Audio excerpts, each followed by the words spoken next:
In taking on two undefeated teams the last 2 weeks, you can't really tell which team is the undefeated team and which isn't, but Nebraska finding a way to lose again, at this time in East Lansing, in their second Big Ten game of the year in overtime at Michigan State. Of course, this is Huskers Online, our Huskers live show here with Greg Peterson from Huskers Online.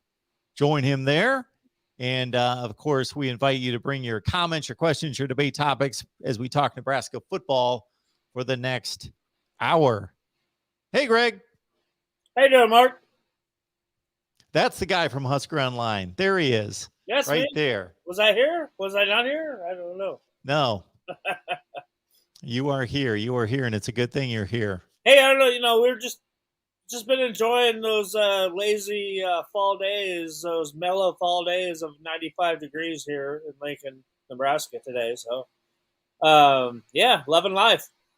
Is it still 95 degrees out there? It was 95. It is still 88 right now as we're on the air at 7:04 Central Time. A couple weeks ago, it started to feel like fall for a few days, and I thought we were headed in that direction. Then it kicked back into summer, and then today was definitely the first one. I had to kind of bundle up, and you got that chill in the air, and it felt like fall, and I don't like it. I don't really want it. Hate that feeling. Hate it. Because it's not going back. This is pretty much the time. This was the day that I thought, okay, yeah, this is when it really sets in, and it's not going back. You're not going to be warm until next May, You never know these days. Global warming, yeah. All right.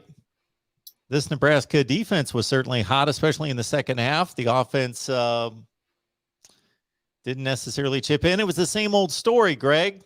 The team played well enough to win in a lot of different ways, but made too many mistakes. Yeah, it's like a broken record. Seriously, this is what we're talking about week in and week out. And, you point at the offensive line again and again and again with mistakes, and then the special teams keeps on letting you down in one area or another. This time it was the punting game. So yeah, it's just so hard because you've got one of the best defenses in the nation, and they showed that. They shut down the best rusher in the country, held him to hardly anything. And, a defense is proud, and they know they're good, but they're not going to point fingers at anybody, for losing a game because it's a team game. But, yeah, Nebraska, week in, week out, I mean, it seems like they find a way to shoot themselves in the foot.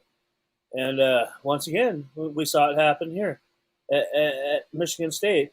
And it was a golden opportunity that they missed.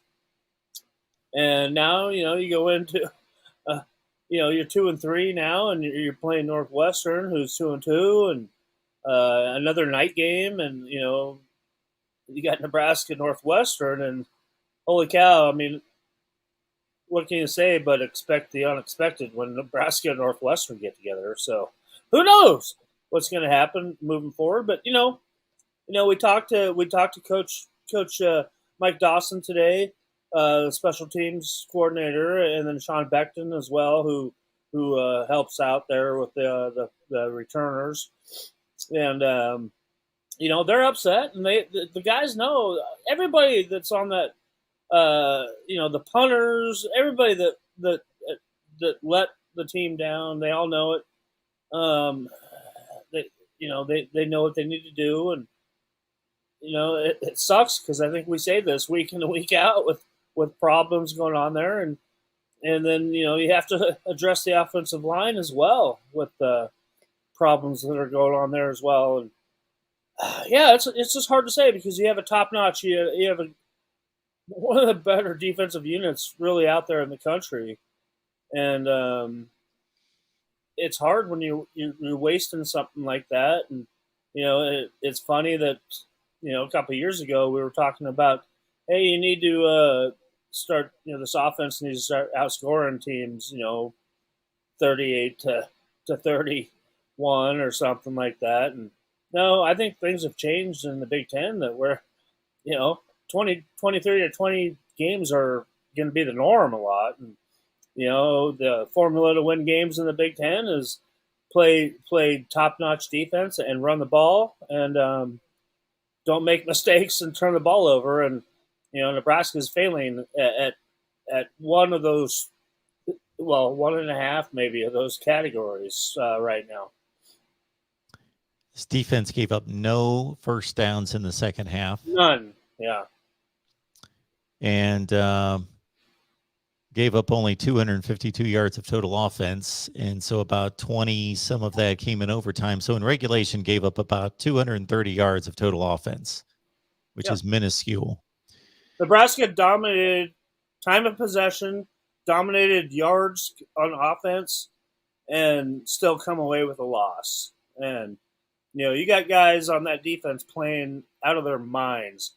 And we had Garrett Nelson in studio on Sunday afternoon, and he played the game of his career. And none of these guys are pointing fingers. They're pissed. They know they played a great game. They know they're a good defense, but they're pissed because they missed a few plays, and things could have been a lot better in their minds. 26 first downs for the Huskers, 12 for Michigan State. Completing or converting 35% on offense on third down is pretty respectable. It's decent. So that's what Nebraska did on offense and held Michigan State to 1 third down conversion out of 11. 0 for 1 on fourth down. So 1 for 12 for Michigan State on offense and 442 to 254 in total yardage. But the play of the second half and the play of the game turned out to be that punt return. And was there an explanation given to punting in the wrong direction? And basically, Michigan State kind of duped the coverage team. I mean, we've heard from the coaches, and they're just saying that the guys knew what they did wrong, and they've been working on this. So, yeah, it's just bizarre how this stuff happens, and you would think that. A lot of these guys have been in enough pressure moments, and you just do your job, and you can't just say, hey, everybody has a bad day, because this is going on week in and week out. And I know that they've been hammering it down. They've been in meetings, Sunday through today already, and guys know they're being held accountable. And I mean, coaches' jobs are on the line right now as well. And I think everybody's starting to get the message. And like you kind of mentioned earlier, Coach Frost is he's starting to pay more attention. Or not pay more attention, but to spend more of his time, being in the meetings there, the special teams meetings, and being in the offensive line meetings, and then actually going out there during practice and, taking over some of that coaching during those special teams times and during offensive line, periods. So, I think everybody's starting to feel a little bit of sense of urgency, and there's some heads going to be on the chopping block if things don't change and change quickly. Appreciate everyone being here, joining us for our Nebraska discussion on a Tuesday night, as usual, at 7 o'clock Central Time. Alan has liked and shared and done all those good things. So follow Alan's lead, and please like the videos, share these videos out on social media, subscribe right here at the Voice of College Football Nebraska, and let people know that we're here talking Huskers every Tuesday night, win or lose. And I got to say that Oklahoma is supposed to be one of the top 5 teams in the country. That was a one-possession game. I don't know that they are, but they certainly have the ability to be. And then this Michigan State team came in, of course, undefeated and playing really well, really laid it to Miami and Northwestern, and Nebraska outplayed them. And I don't know who the better team is. I would say going into the game, I thought it was Michigan State. Now I'm not so sure. I think they're pretty comparable from a talent standpoint, definitely. And now Nebraska takes on a Northwestern team that's pretty shaky. They've only beaten FCS in group of 5 teams. They lost at Duke. They gave up 30 points in the first half to Duke, and now they lost a game. I'm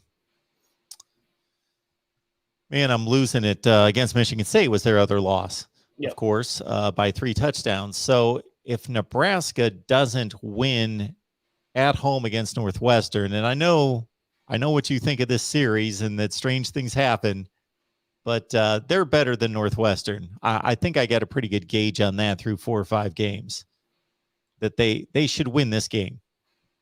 Well, yeah, Nebraska should have won all their other games too, outside of Oklahoma, and arguably they should have beaten Oklahoma.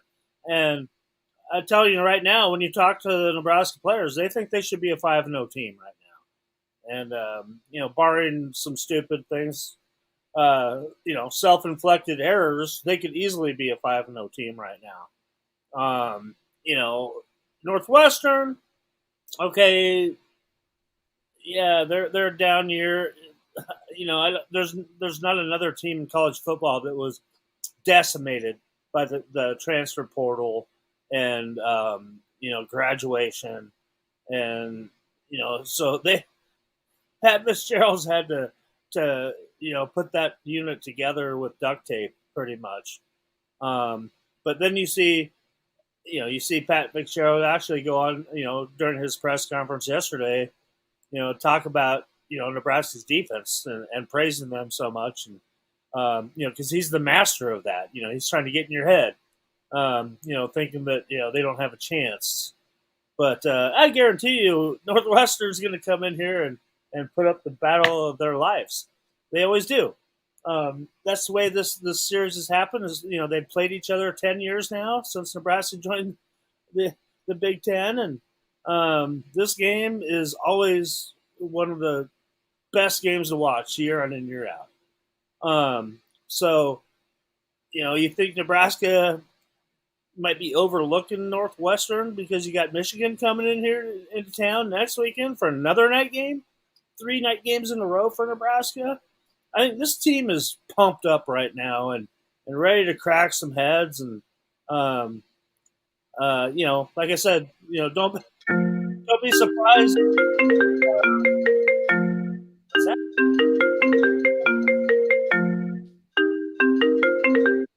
I don't know what that is. But anyway. Blame me. Okay. Even if I've got my phone off, it still goes through the board anyway, so there's really nothing I can do about it. But anyway. Yeah, it kind of shocked me right there. I was like, do I have FaceTime on somewhere? But anyway, no, expect a dogfight. But like you said, Nebraska's the better team going into this game.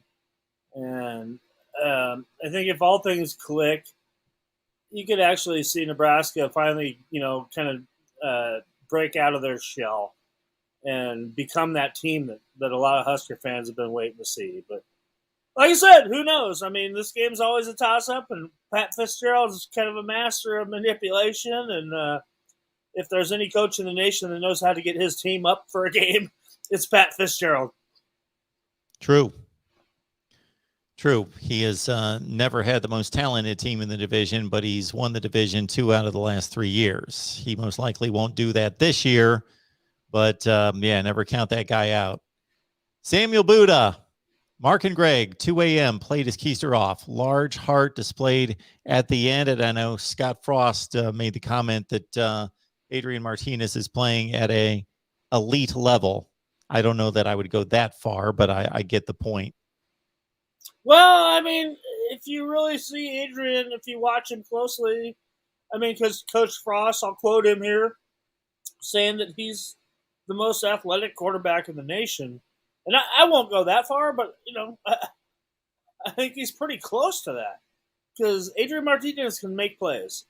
And you saw him, he got his head hammered down to the turf. And he wasn't ready to give up. Logan Smothers came in and moved the team down the field. If it wasn't for a couple of stupid mistakes, Nebraska still can win that game. And you saw Adrian Martinez. I mean, Adrian Martinez still wanted to come into that game. But yeah, he played his ass off, and if he had a little bit of help from an offensive line that has so much promise in it, but just needs to start gelling together and know how to play together, we're talking a little bit of a different story here. But yeah, Adrian Martinez, I think, is playing at one of the best levels he's ever played in his whole career right now. Alan's looking for a prediction. Alan, I gotta honor my folks over on Patreon. So all the top 25 games, wait, and then we'll throw in the Nebraska game too on Patreon. What's that, Greg? I was just saying he's got to wait. Yeah, I'm definitely going to wait. I don't make predictions on Tuesday night at the drop of a hat. That's for sure. Yeah. All right, Moonbot with his weekly grades. Here you go. Defense, A. Offense, C. Special teams, F again. Well, obviously they made the play of the game in a negative way, but I don't know if it was you would grade them out to an F because that was the one big gaffe, but they did make a couple kicks and so forth. So I don't know if it's an F, but it's pretty close if it's not. I mean, I think what they averaged out that they gave up on punt, on not catching the ball on a punt. It was somewhere between 45 and 50 yards of field position that they gave up because they did refuse to catch a punt. Those are problems right there. And, I mean, give Michigan State's punter, give him credit. I mean, my God. He's pretty darn good.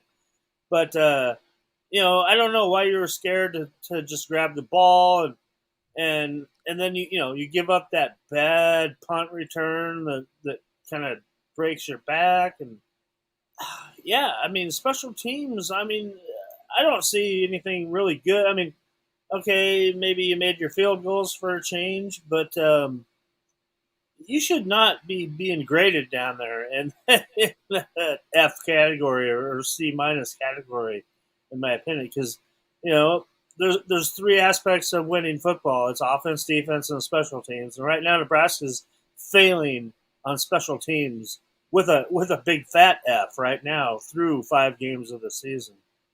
So, Greg, you've got to give me the scoop. We've been talking about the Yantee forever. You got to give me the scoop on exactly what is the deal here. He's obviously a fan favorite, but he doesn't see the field. And is this just kind of a running joke? What do we got here? Well, I mean, it's that running back room's pretty crowded right now. I mean, it always has been, and he's he's a young guy, and you got to give him a little bit of time, wait his turn a little bit, because this is kind of a rotating deal right now. You lost Gabe Urban, to kind of trim that down, and he's going to get his chances, but he's still a freshman right now, and he can still redshirt him. I mean, he's played. I think he's been in 1 game, maybe 2, and I think right now they're looking at redshirting him, and so you probably only expected to see him play for another 2 games at the most, and have him as a weapon coming in later as he learns. So I mean, because you got a marquee step right there. That basically he's the heir apparent to, and Step has another year coming up as well, and yeah, you got to give him time, because like I said, they kind of go right now when their back rotation is they go with the hot guy. They had named Gabe Urban as a starter, but he didn't really start every game because somebody else was out there for the opening snap a couple of times, but he's out of the picture, and right now it's kind of whoever they name as a starter is not necessarily the starter, is the point I'm trying to make. And you're going to see 3 or 4 guys in there, and whoever's they're kind of feeling right at the moment, that's the guy that's going to get the playing time. So yeah, Jacques has a lot a lot of sunshine looking at him down the future here, and just be patient with him because he's a talented young man, and they're happy to have him on the roster, and I know Ryan Held thinks very highly of him. So just be a little bit patient with him. You'll see the big Yanty out there, as Moonbot named him. We've got about 60 or 70 online. I just tweeted again that we're here talking Huskers with Greg every Tuesday night. So if everybody jumps on their social media tonight and every week, lets people know that we're here talking Huskers football. That can be your assignment to everyone. Let's round up a big crowd for next Tuesday night at 7 Central Time. All right. Yeah, and to that point, the comment made by Toby here is that Savion looked good. Savion Morrison, why did they take him out? Ramir Johnson, who had a nice game statistically, 19 carries, 76 yards, should not be running between the tackles. Well, Ramir that's something that he's been working on, and he's actually improved at quite a bit, is running inside. And just like we just talked about, is that there's a lot of talented dudes in that running back room right now, and Savion. I mean, Savion was out there today. He was in the post game press conference today. There was only 2 players that showed up, and Brody Belt was the other one, another running back that was a little bit farther down on the depth chart. But Savion knows that he's right in there in the mix, and who knows? This Saturday against Northwestern, Savion might be the guy to get, 80, 90 yards rushing and a couple of touchdowns. So, yeah, right now, I mean, it's just they're looking for a good combination. They're looking for a guy that's going to take that job over. And it's an open competition day in and day out right now in that running back room. Navy Thomas, there he is. Hey, Navy! Once Bob Stoops. I really don't think Bob Stoops is going to coach again. I don't know the man, so I don't know what's between his ears and what his ambitions are. But the further you are away from the game, the less likely it is that somebody's going to come back from retirement. Although Mac Brown did it after 6 years. Yeah, but why would you want to take over a dumpster fire like this if Scott Frost is fired from Nebraska? I mean, well, Mac Brown took over North Carolina. Yeah, but he'd already been there once. Or you're talking the first time? No, I'm talking this last time. They won 5 games in 2 years before Mac Brown showed up. Stoops has no ties to Nebraska. Why would he want to do that? That's my point. Yeah.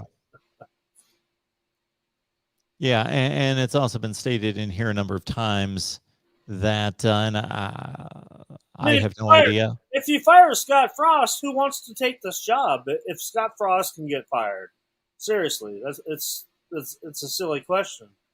Who wants to take that on unless you're bringing in some first time coach that, I don't know.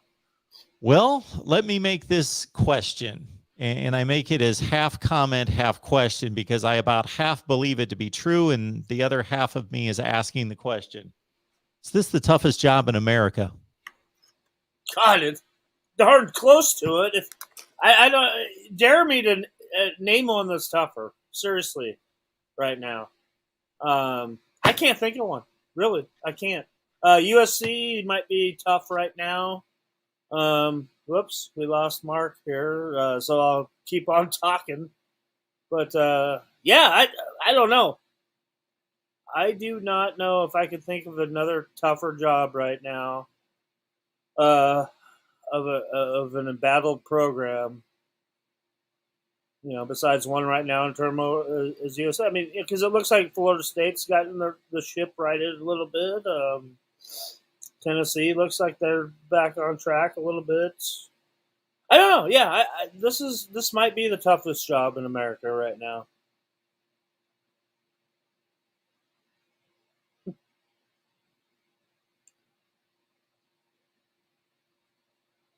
I can't hear you.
I cannot hear any audio, by the way, if you can hear me.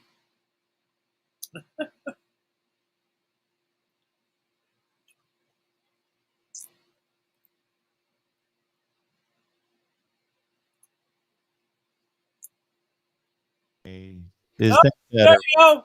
Finally. Okay. I was in the middle of explaining.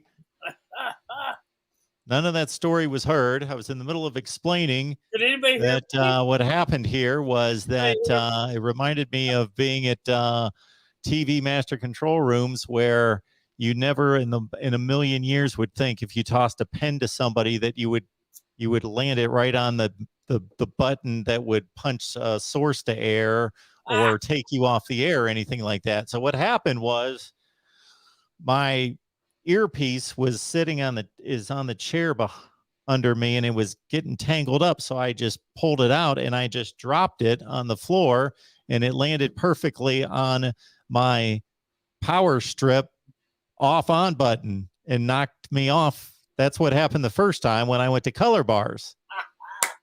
So when I turned it all back on, I kept on going. Did everybody keep hearing me? yeah, you were still on. Well, So I then, thought so. That's why I kept on going. so when I turned the power strip back on, I figured I was back on, but I didn't realize that shut off the audio board, and I had to manually punch that back up too. So, all right. That's what we usually Here we call go. amateurs in the business. But Yes. yeah, how many years in? 30 some. Yeah. All right. Where were we? Toughest job in America. Okay, this is the reason why I say this, and because I think it's so much tougher than the places you mentioned, in my estimation. I think the expectations are just as high as the places you mentioned, Tennessee, Florida State, but they've got players all over the place. See, that's the one thing I'll say about Nebraska is the expectations versus the talent pool around that region, that area is tough to match. Is tough to make a match between the expectations of Nebraska football with, you go to Tennessee, you're in the deep South. You go to Florida, obviously, it's the best recruiting state along with Texas in the nation. You got players all over the place. That's why I think, again, without really thinking it through, doing research, anything like that off the top of my head, I don't know that there's a tougher place. There are tougher places to win, but to match the expectation. And and my point kind of goes to, you think of the college football blue bloods. Nebraska's been the one of those. You think, and I'm talking the top 5-6 programs in college football history with the most wins, and Nebraska has been on the biggest downturn out of all of those right now. A lot of them have had their problems. We've seen Oklahoma struggle through some bad times. We've seen Texas struggle through some bad times. Florida State, obviously, we've seen struggle. Michigan, we've seen struggle. I mean, we're talking all these top 5, top 10 programs in college football history, and in my opinion, right now in 2021, this is the toughest job in the country if you are, one of those blue blood programs. I mean, 1 through 25, if you want to, somebody wants to go, make a poll of that and come up with your top 25 of all time, with wins and national titles and all that. So yeah, I think this is the toughest place because you don't have a fertile recruiting ground. You make your living on recruiting coast to coast. You have to. So yeah, the challenges here, and that's why why Scott Frost was so successful when he went to UCF is because he had 100 D1 recruits within an hour driving distance of his own office. So the challenges are definitely much tougher here for a very proud, traditional college football blue blood. I don't know how to correct that. I don't know what has to be done.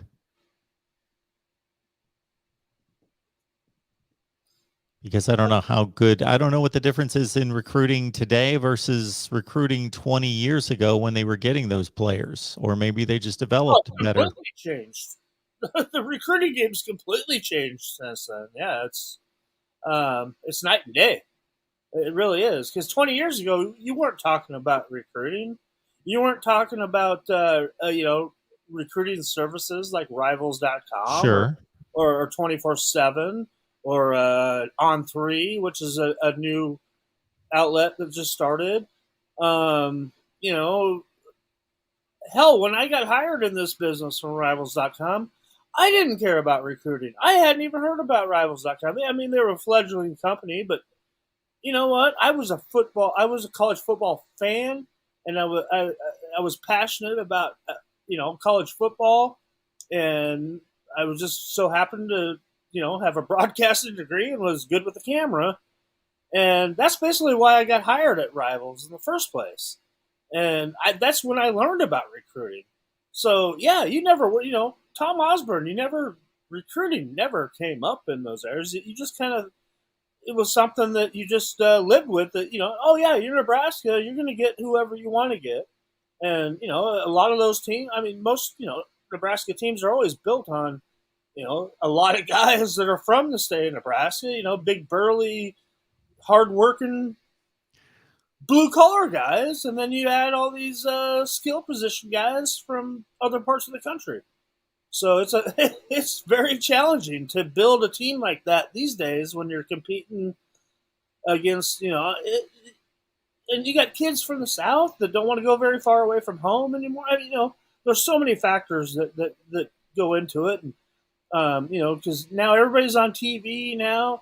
That makes it different too. That, back in the day when, hey, you could go play to Nebraska or in Oklahoma and, you're going to be on TV. But nowadays everybody's on TV. So that kind of changes kids' decisions as well. And yeah, it's crazy. The differences that have happened over the years. Yeah. So recruiting, I'm going to write a book on this, one of these days. I'm going to have to. You should. Yeah. And I want to have a beer with Jeffrey, just by the way. Anytime you want to have a beer, I'm there for you, buddy. There you go. You boys have a good time. I guess I didn't get invited. I hope you like Budweiser. Anytime you're here, hey, Mark, anytime you're in town, buddy. If I ever make it out that way, absolutely, you would be the first person I'd look up. Yeah. So when it comes to recruiting, yeah, I get everything you said. It all makes sense. It's all the truth. So to me, what's different about recruiting is, social media and all the attention and all the sites, and people talk about it, and we produce videos about it, and people are just fixated on it, where years and years ago, you're right. When I first started watching college football, we didn't even think about recruiting. The players just kind of showed up on the field, and we didn't know where they came from. Obviously, I'm kidding, but nobody talked about it. It wasn't a big deal. No, it wasn't. But and the population had just started to shift south and shift west, so there were better players in the Midwest at that point. So that has something to do with it, but the process of recruiting was the same thing. It was, you have to acquire talent. Yeah. You had a scholarship limit, and you wanted to fill that every year. And, just like Jeffrey's question right now, with Kansas State getting a couple of Nebraska kids, that's a matter of the times right now we're in, with Nebraska only going to be taking 13 kids in this recruiting class, in this recruiting cycle, because you have a backlog of guys with COVID and everything. And you know what? There's kids that those kids want to play. They dream about playing for Nebraska, but there's just not a Nebraska offer coming down the pipe for them. So, you take your next best option right now. And K-State has always done a good job of recruiting the state of Nebraska. And, in these days and times too, when you're talking about kids coming out of like the Omaha metro area, where you have, probably the top 4 players in the state, they're not committed to Nebraska. They're committed elsewhere. You got one going to Missouri. You got one going to Oklahoma. You got one going to K-State. These guys didn't grow up Nebraska fans when they were little kids. Some of them might have been transplants that came in later, but in their day and time, Nebraska's not been a good team, not been a dominant team. So it changes the aspect a little bit of that typical recruit coming out of the state. Now, I mean, if you shift more towards Lincoln or out west, a little bit farther from the Omaha metro area, still most of those kids are, if you're coming from a smaller town and stuff, everything you see every day is Nebraska, is Huskers. Everybody wears a Husker shirt. Every little every shop in the town has a Husker flag or, a sticker on the window or whatever. So it's a little bit different there. But yeah, just to my point is that recruiting has changed so much, and just the in-state recruiting as well. But you just don't get too worried about, Kansas State plucking a couple of guys. If Nebraska had offered those guys, they would have been here. But this is just one of those years where, in-state offers are going to be few and far between at this point. If you're a top 5 recruiting school, we know who they are, and you sign 20 to 25 players like everybody else, I'm trying to estimate what the context and the distribution of the stars are. I got to think with 20 to 25 signees for an LSU, Ohio State, etc., we know who the teams are, that they get 3 or 4 5-stars. Yeah. And they probably get like 12 or 15 4-stars. Yeah. 10 to 15 4-stars. And then maybe 4 or 5 or 3-stars. Right. And then, if you go down, it's not that big of a difference. If you're talking about your top 5 like that, if you go down the ladder to like 15 to 18, then you're only looking at maybe 0 5-stars to maybe 1 5-star to 5 or 6 or 8 4-stars, and the rest of your class is 3-stars. So the gap really it's not as big as you think it is. It sounds like it's big. Well, I mean, it's top heavy. But like I'm saying, I'm just trying to. My point is that once you get outside of that top 5 or whatever, you're not that far. Oh, I got you. After the top 5. After the top 5, yeah, you're pretty darn close to yep. For the next 20 maybe schools. Absolutely. So I agree with that. Like if you look at the number 15 class in the country and number 30, not much different. Not a whole lot. Yeah. No. But Okay, I mean, my next point. those schools that are top heavy, yeah. I mean, they're the ones that are, the rich get richer always, like we say, and you throw the transfer portal in there as well, and the rich are always getting richer. Especially when you Oh, Nick consider, Saban. especially when you consider that's one class. There's 4 to 5 classes on the roster, so multiply that 4 or 5 times, and it widens even more. It's like, it's got to be it's got to be a nice luxury to have to turn down 5-star guys that want to come and play for you because your class is already filled out. So, Greg, match up what we just said about what the typical top 5 class in America looks like versus a top 15 to 30 class. Okay, how many 4 stars does the state of Nebraska produce every year? 2 or 3? Yeah, you might be being generous right there. Okay. This year you have 3, and that's pretty good. That's pretty good for the state. So yeah, I mean, you're not going to have more than 3 or 4 every year here out of the state of Nebraska. Everybody else is pretty much 3 stars, and some 2 stars that might end up being diamonds in the rough. But yeah, you don't get very many. I mean, Nebraska's got their top commit out of the states, Jake Applegate from Lincoln Southeast here, and he's a 3-star. So you got your Deshaun Woods and Jackson, Desmond Jackson. They're 4 stars, and then you got Micah Riley Helms, who's another 4 stars. So those are the top 3 guys. They're all 4 stars that are committed elsewhere. So yeah, actually, so that makes 3. There's only 3 4 stars in the state this year. Yep.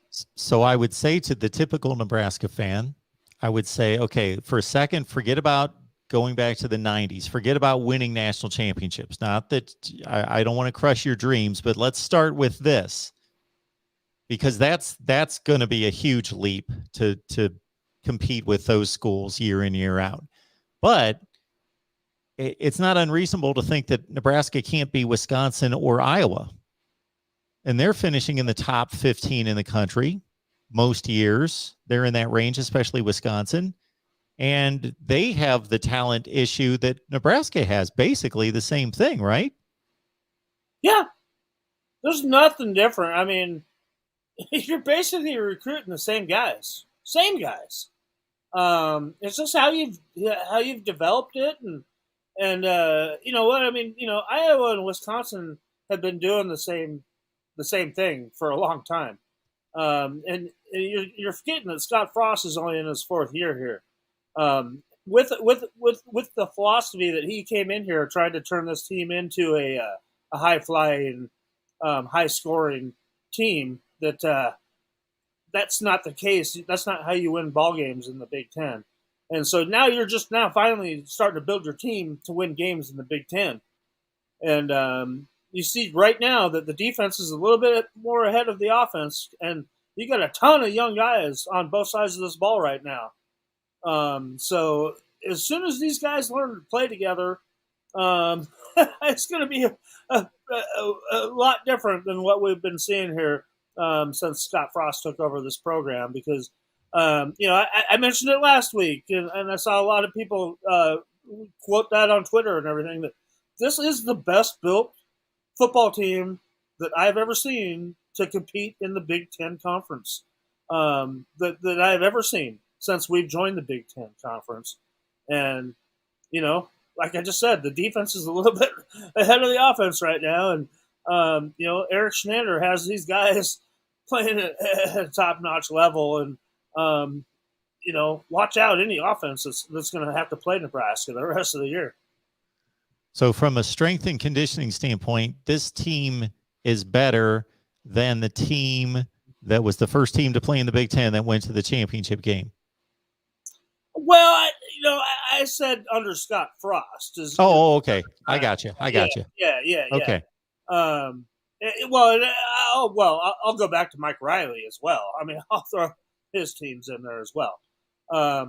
You're going back to that first year in the Big Ten that, that was actually a pretty darn good football team that, had been built. There was a lot of there was holdovers there from Bill Callahan era and stuff. And so, yeah, but Pelini had some pretty good, talented guys on that team. So, and they were still an imposing team back then. So, I'm just saying right now in the Big Ten era, under Coach Frost, right now this is what we've seen. And Coach Riley, this is one of the best ever, and it's only going to get better and better. Hey, we appreciate everybody being here. And John, thank you so much for the Super Chat contribution. Appreciate that so much. Thank you for that.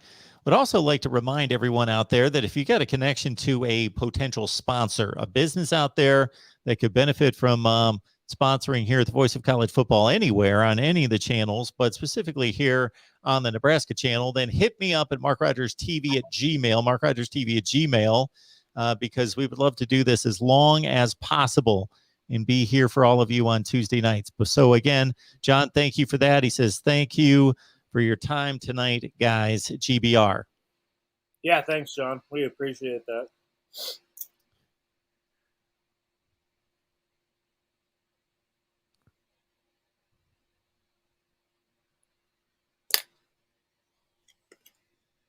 So what happens next year when 10 starters walk off the defense and move on to the NFL or to their next career?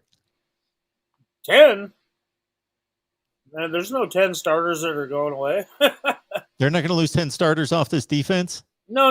You're going to lose your secondary, your three guys in the secondary, and a nose tackle and a defensive end, and JoJo Doman. So about 6. Yeah, that's about okay. Yeah. I mean, you got a ton of guys coming in to replace those guys that's the beauty of this very, very deep defense that they've already developed here. Yeah. So, hey, Casey Rogers, you can throw him in there too, but he's been hurt. But yeah, there's not 10 starters that are going to need to be replaced. Because right now you have a solid 22 guys in there that are rotating. They're all playing pretty quality minutes. Got more people wanting predictions. I will say this again. I'm on Patreon. Join us on Patreon. I got all my predictions there. I do about 25 per week. Plus, Greg joins in on a media contest that we got going on where we do 12 games. Do a little 12-pack.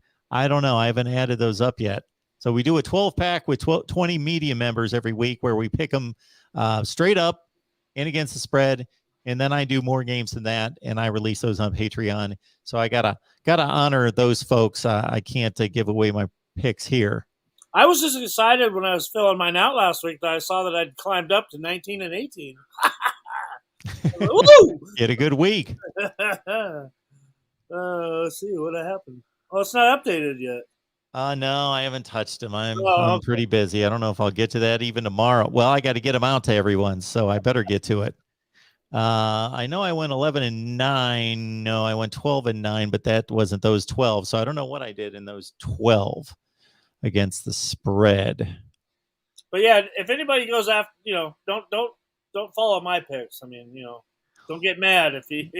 Well, that's the thing. I say don't follow my picks. You'll hear me brag about my picks when I had a good week, but I don't need people being mad at me either. They are what they are. No, it's 53 and 36 against the spread. Well, that is my total record. Yeah, against the spread. So that's. Obviously, I picked Nebraska last week, and I bombed out on that one. So, oh well. Well, I took them with the spread. Well, yeah, I think I did too. Yeah, I did too. So, John is letting us know that Damian Daniels is playing like a guy who wants to get drafted. Yes, he is. Oh, big time. Yeah. Damian's he's learned what it takes to make himself a top-notch football player. It took him 4 years, but he's redone his body, he's reshaped his body, and has made himself available to put in as many snaps as you can get him in there for, and he's got a renewed passion, I think, in this game, and he's playing at the highest level he's ever played in his life. And I think, having his brother come in here and for 1 year and become a captain for 1 year that he was here, I think that kind of did a little something to him that made that light turn on there in the pilot house for Damian. But yes, he's playing great right now. And along with, I mean, you can just go up and down the line, front 7 guys that are just playing out of their minds right now. I mean, Garrett Nelson had the game of his life, and Luke Reimer is playing crazy, JoJo Doman, Nick Henrich. All these guys are just, they're playing at such a high level right now, and they're playing fast, they're playing violent, and that's what you like to see as a defensive-minded guy. I mean, hell, Mark, I was a defensive player. I was a headhunter. That's what I loved. I love seeing guys play like that. It's tough to play like that these days. Yeah, with the way the rules are. You get thrown out of the game. Yeah, let's not get started on targeting right now. Rob Johnson, just want to let you know, if we see any inaccurate information in the live chat, you know that I'm a stickler for this. I'm going to catch it, and we're gonna call you out. So Mike Riley was not 22 games over 500 at Nebraska. It was 19-19. What? Wow, he was actually 19-19. I didn't know that. Yes, he went 6-7, 9-4, 4-8. Okay. Well, that's not good enough at Nebraska. 12-14 in the Big Ten. Not good enough. And like I've said many times on the show, love Coach Riley. One of the best dudes you would ever meet. You sit down and have a coffee with him and get all his old war stories. Be the time of your life. Enjoy an In-N-Out burger with him. Nice. Nice. Yeah, you just said Predictions coming in. Stephanie likes Nebraska 17-3. I like that. That's pretty. Whew. Yeah, that sounds to me like that would be a type of score with this series that you see that's usually pretty close. And the way Nebraska's playing defense right now, I could easily see that score being 17-3. Nice call, Stephanie. Absolutely. If you can tell me that Nebraska is not going to turn the ball over inside, let's say, their own 40, or make a special teams gaffe, that Northwestern's very limited on offense, very limited this year on offense, are struggling to squeeze out first downs, that this defense could put up a score like that. Yeah. No, I mean, you just saw them. You just saw that defense, that performance they put on last week, especially in the second half. I could easily see them shut Northwestern down to next to nothing. Yeah, and then maybe throw in maybe a pick 6 or 2 on top of that. And then maybe just see Nebraska offensively. Hey, might be the time just to get your running game in order. Run the ball and just keep running it. And possess the ball, dominate that time of possession, and get everything right moving into next week when you got to play Michigan. Yeah, so Northwestern, they have tried all sorts of quarterbacks this year. They're down to the South Carolina transfer. Yeah, Ryan Hilinski started last week against Ohio, threw for 88 yards.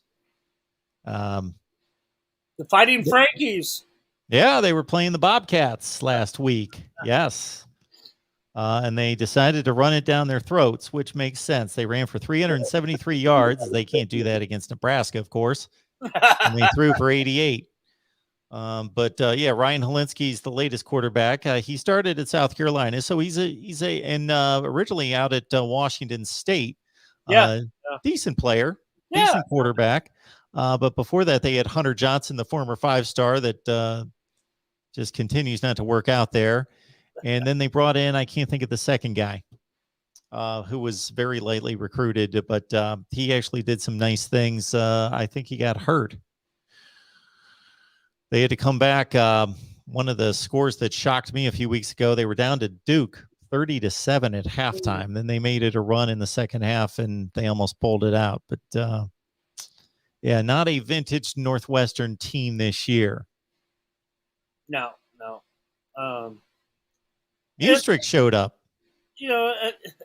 It's like we like to say, it should be one of those feel-good games again for Nebraska. Just kind of like what we went off with Fordham and Buffalo back-to-back after that embarrassing loss at Illinois. But like we just said, like we've talked about, expect the unexpected in this series because it always seems to go down to the wire. And I don't care what your talent level is on either side, if you're Northwestern or Nebraska. So we'll see. I'll be curious to see what, in pregame warmups. I'm going to be curious to see just the attitude that Northwestern has there on the sideline and see how they are warming up. And because I'm really expecting it's a night game here in Lincoln. You have not had a night game here since Ohio State was here in 2019. So the atmosphere here in Lincoln is going to be electric. I'm guaranteeing you that right now. And, you've got a fan base that really is really hungry right now for not just a win, but like a statement dominating type of win.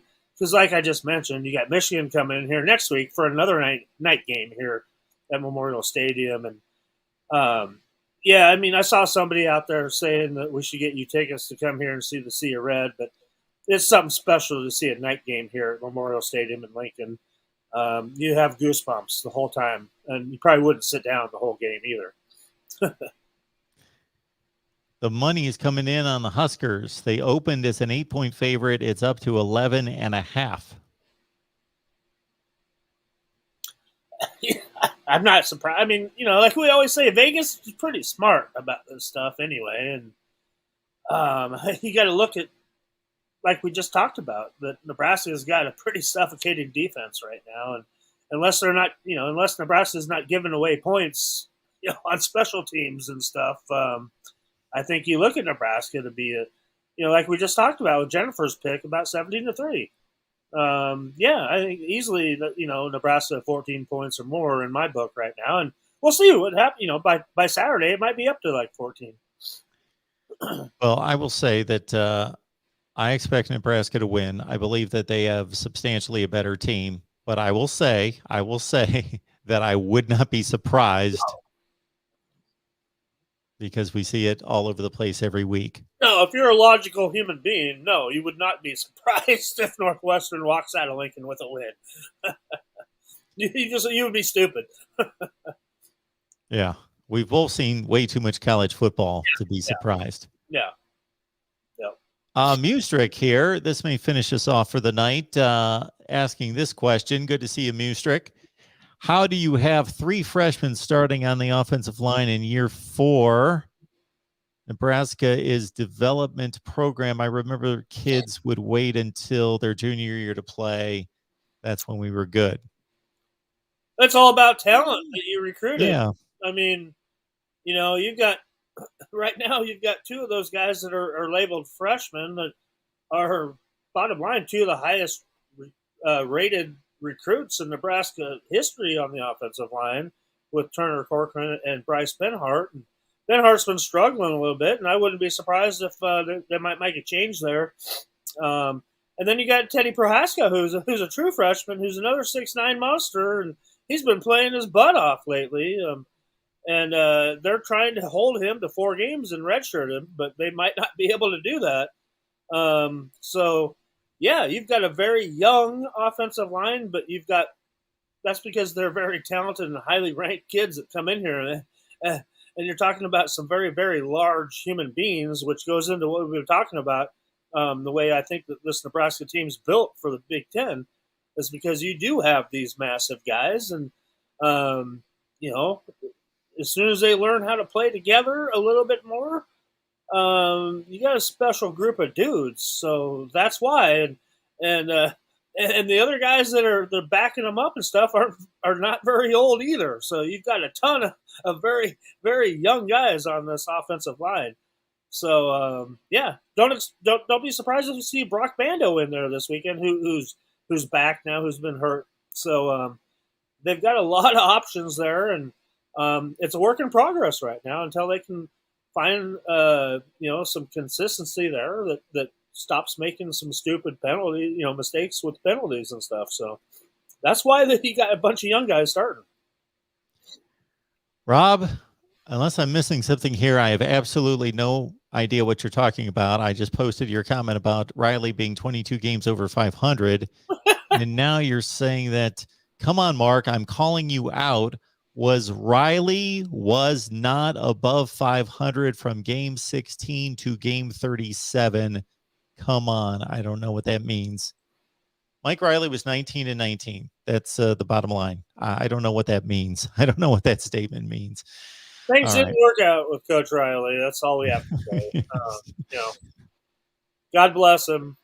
Thanks. We appreciated your time here, and we love you. And but yeah, we've moved on.